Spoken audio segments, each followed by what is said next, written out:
Hello students, welcome to our YouTube channel Padhai Point. In today's video we are going to discuss about the 4th chapter of class 6th sorting materials into groups. इस chapter में हम लोग ये discuss करेंगे कि हमारे आसपास बहुत सारे तरह के मटेरियल्स पाए जाते हैं, तत्व पाए जाते हैं, उनको हम लोग ग्रुप में डिवाइड करते हैं. ग्रुप में डिवाइड करने का जो रीज़न होता है वो उसके डिफरेंसेस और उनकी सिमिलरिटीज़ होती हैं. हम लोग ग्रुप में डिवाइड करते हैं ताकि हम लोग उसकी प्रॉपर्टीज़ की स्टडी एक पर्टिकुलर तरीके से कर सकें. Objects around us are made of different materials. हमारे आसपास जो भी चीज़ें पाई जाती हैं वो डिफरेंट तरह के मटेरियल से बनी रहती हैं. जैसे कि अलमीरा वो वुड की बनी होती है, आयरन की बनी होती है, टेबल प्लास्टिक की बनी होती है, बहुत ही सारी तरह की चीज़ें पाई जाती हैं. कोई एक वस्तु कई तरह के मटेरियल से बन सकती है और एक मटेरियल से कई सारे तरह की वस्तुएं बनाई जा सकती हैं. ज़रूरी नहीं है कि हम सारे मटेरियल से एक ही तरह की वस्तु बना सकें. जैसे कि अगर हमें बर्तन बनाने हैं, पानी रखना है, पानी पीने के लिए हम स्टील एल्यूमिनियम की ही ग्लास या बर्तन बनाएंगे. हम कपड़े और कागज़ का बर्तन नहीं बना सकते. जो मटेरियल होते हैं उनमें से कुछ मटेरियल्स में चमक होती है, शाइन होती है, जो कि अगर जिस भी मटेरियल में ये शाइन पाई जाती है वो धातु होती है, यानी कि मेटल होती है.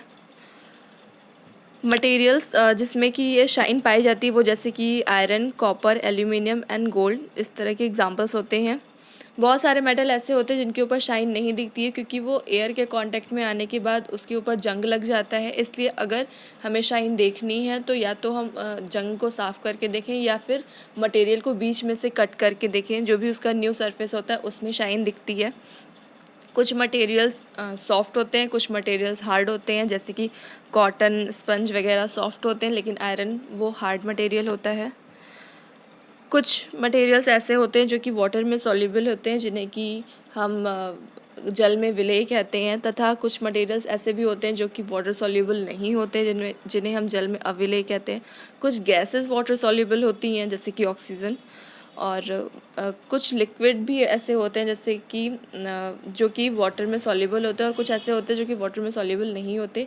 ये अगर आपको चेक करना है तो आप एक बीकर में पानी लीजिए, उसमें आप केरोसिन की बूंदें डालिए, और सेकंड स्टेप में आप पानी में आप मस्टर्ड ऑयल डालिए. इस तरह की आप चीज़ें डाल करके चेक कर सकते हैं कि वाटर सॉल्युबल इसमें से क्या क्या है और क्या नहीं है.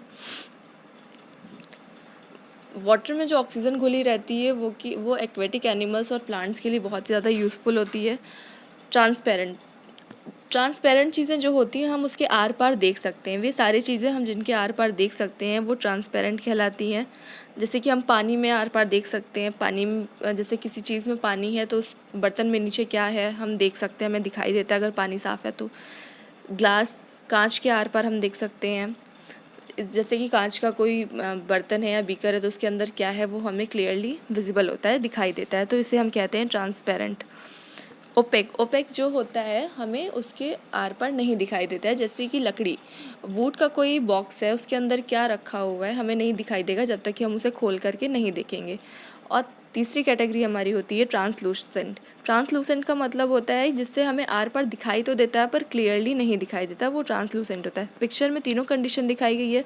पहली कंडीशन हमारी ओपेक है जिसमें हमें आर पार नहीं दिखाई दे रहा है. सेकेंड कंडीशन इज़ ट्रांसलूसेंट जिसमें हमें क्लियरली नहीं दिखाई दे रहा है, थोड़ा सा ब्लर है.